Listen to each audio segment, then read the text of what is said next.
Сейчас мы с вами произведем важный эксперимент. Бумажник фирменный наш с уточкой. Достаем отсюда кредитную карту и идем. Здрасте. Добрый день. Можно, пожалуйста, один эспрессо? Да, конечно. Сколько он стоит? 67 рублей. 67 рублей. На моей карточке точно было 67 рублей. Пожалуйста.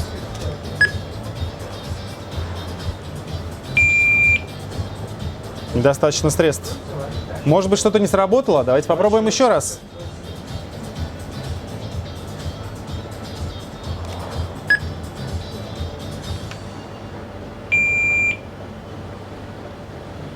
Нет денег. Вот что бывает, когда власти празднуют годовщину выхода расследования «Он вам не Димон». Оно вышло ровно 3 года назад, а сегодня с моей карты украли все деньги.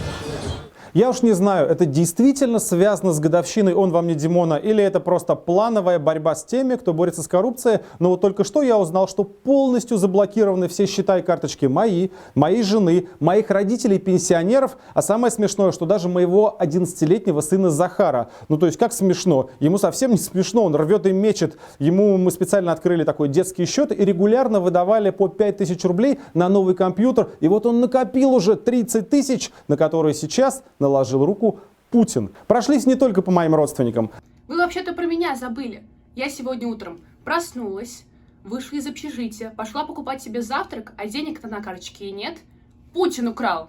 Одновременно и у жены директора ФБК Ивана Жданова тоже арестовали счет и украли лежавшие там 5000 рублей, а также арестовали счет у его отца. А еще только что я узнал, что на меня подал в суд олигарх Олег Дерипаска. Я не знаю пока, чего он хочет, но, наверное, в Кремле его чему-то такому научили. Формально все эти аресты счетов проходят в рамках так называемого уголовного дела ФБК. По нему и раньше уже были арестованы личные счета сотен людей, вплоть до того, что арестовывали пособие на ребенка, пособие по потере кормильца. Мои счета раньше не арестовывали, потому что даже лживые путинские судьи, просветив всю бухгалтерию меня и моей семьи, видят, что я никогда в жизни не получал ни одной копейки от ФБК, хоть они и врут бесконечно, что я живу на донаты. На самом деле я их сам делаю, как и многие из вас, но никогда не брал оттуда ни копейки. Ну, впрочем, Кремль давно не пытается даже изображать какую-то законность. Я, кстати говоря, не исключаю, что «Он вам не Димон» — это действительно совпадение, а Путин бесится из-за того, что мы недавно нашли и опубликовали доказательства того, что зять его нового премьер-министра Мишустина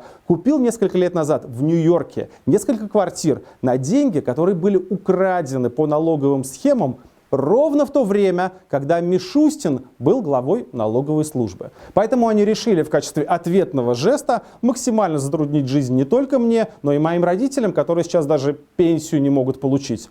Ну, действительно, придется какое-то время изворачиваться. У меня нет никаких теневых капиталов, я стараюсь не иметь наличных денег, и пока не очень понятно, как платить, например, за съемную квартиру, ну или просто идти в магазин за продуктами. Тем не менее, я хочу сказать всему тому сборищу воров, который сидит в Кремле, что не беспокойтесь. И я, и все мои коллеги справимся и с этой ситуацией, и все равно не оставим вас в покое. Это наша страна, а вы, хоть и подчинили себе суды, полицию, телевидение, все равно остаетесь кучкой воров и оккупантов.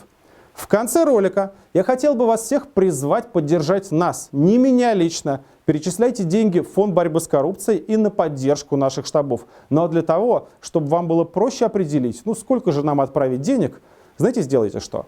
Загадайте любое число и умножьте его на количество тех бездельников в масках, которые штурмовали наш офис в последний раз. Оставайтесь с нами, скоро выйдет новое расследование.